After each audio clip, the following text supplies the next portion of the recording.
which we know very perfectly.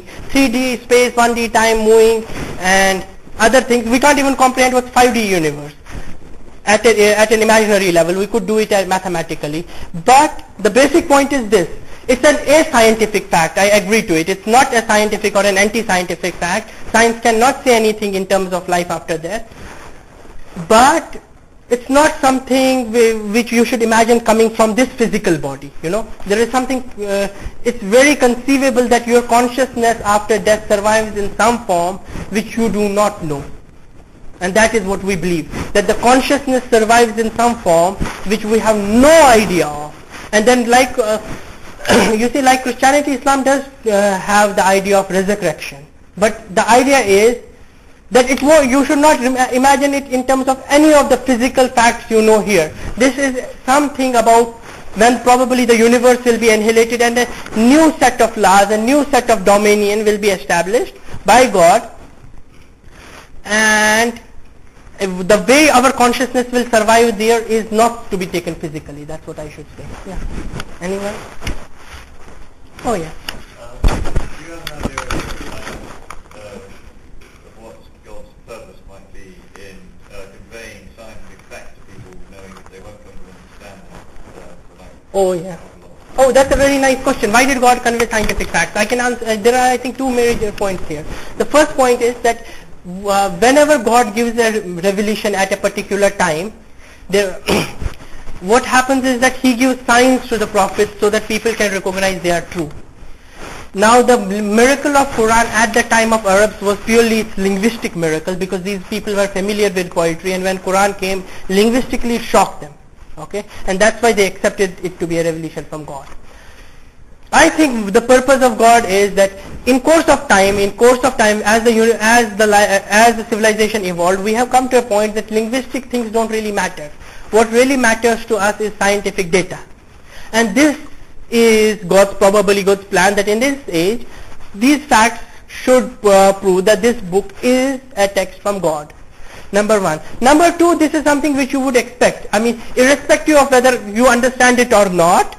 For example, irrespective of whether you understand it or not, if you talk to me and I have some pre-knowledge of something, even if I'm trying to convey something else to you, these facts will sweep in. And the way these facts are swept in the verses of Quran, if you read the whole context, they are just passing references. Okay, so the fact is that God knows that universe is there. God knows every single scientific phenomena of the universe. And therefore it's very likely when God speaks to us, it should be scientifically accurate. I mean, it would be very inconceivable for me to think God speaks and He makes scientific blunders. More conceivable, the text is not from God. Yeah. Oh, 3 hands. 4 hands. Okay, let me go with the front hand and then I'll come to all you. Yeah, like there are some scientific theories that say that the universe is winding down, like the sun is burning out and things like that. Mm-hmm. Does the Quran have any verses on the end of the world or anything? Okay, what does Quran say about the end of the world? I could come on to this, you see. It's again one of those, I told you, I didn't tell you, that in Quran there are 4 kinds of verses. The verses which can be trivially known at that time, verses which as I came to many verses, which were very unlikely for Muhammad to guess it, but somehow he could guess it, okay. Verses which could not have been guessed by Muhammad at that time. And then there are verses which I came to, like many universes and all, which are very likely true, but the present day scientific knowledge doesn't affirm them. So what Quran talks of is a sudden destruction of the whole universe.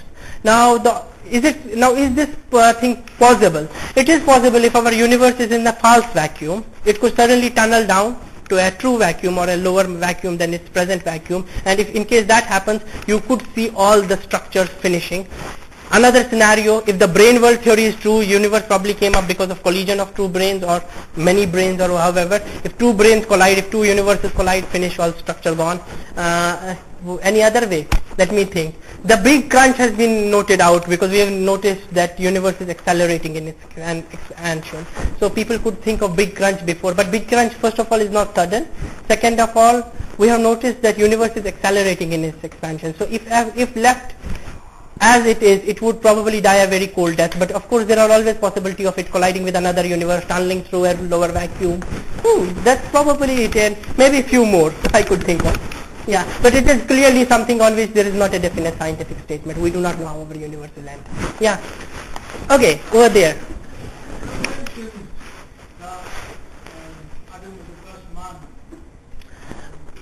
Quran mentions Adam is created from clay, from water in one places and from clay. Clay many people have interpreted as, you see, if you look at the primordial soup, of matter when the life started, it would just look like clay. So this is, and it also says that God created all of us, from water, from this primordial soup which resembles the clay, and then from a drop of water, which basically is the male fluids, what God is talking about here. But the idea here is that you should understand what is in the context. You do not, when the word creation by God is used, it means an evolutionary process. It doesn't mean a spot on creation.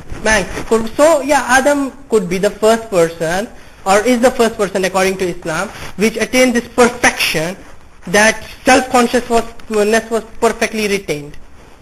Yeah. How does that link to the theory of evolution? I told you how it links. Okay, there is, let me mention here, there are some Muslim creationists, though I am not one of them, okay, who try to talk about creationism, but even I don't particularly like the idea of creationism, because I believe in a God which is capable of creating a perfect universe, able to create life and everything in it by its own laws, without God having to have corrections every now and then. I am not detheist. I believe God painted a beautiful four-dimensional picture which is our universe from beginning to end. Okay. But even Muslim creationists, I would tell you, only picturize Adam to be a miracle. That's not my position. I'm telling you the position of Muslim creationists, if that is your question. The Muslim creationists picturize Adam to be a miracle, and they get the verse in Quran which says the similitude of Jesus in front of God is that of Adam. He said to him, be, and he was. So they say, okay, we believe Jesus was a miracle and Adam was a miracle. These were the only exceptions to the general process of creation of life, which is of course evolution. There are others like me which believe in complete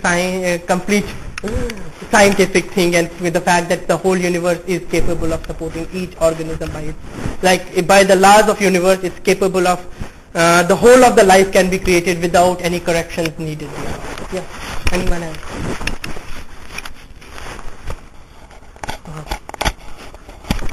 Okay.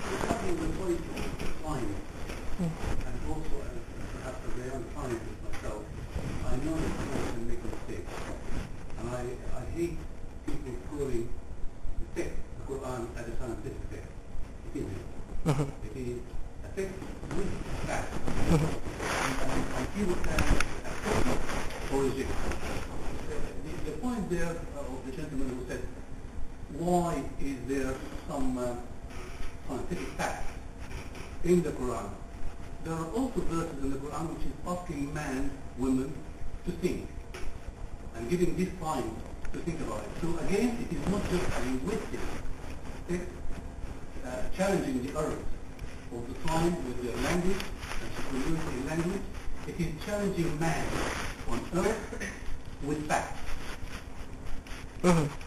Okay, yeah, with all due respect, I could, for your opinion, I would disagree with the fact that, as many people put it, that science changes, science can make mistakes. You see, what most people don't understand is science by itself is comprised of these two things, and I'm very sure you will agree with me on this.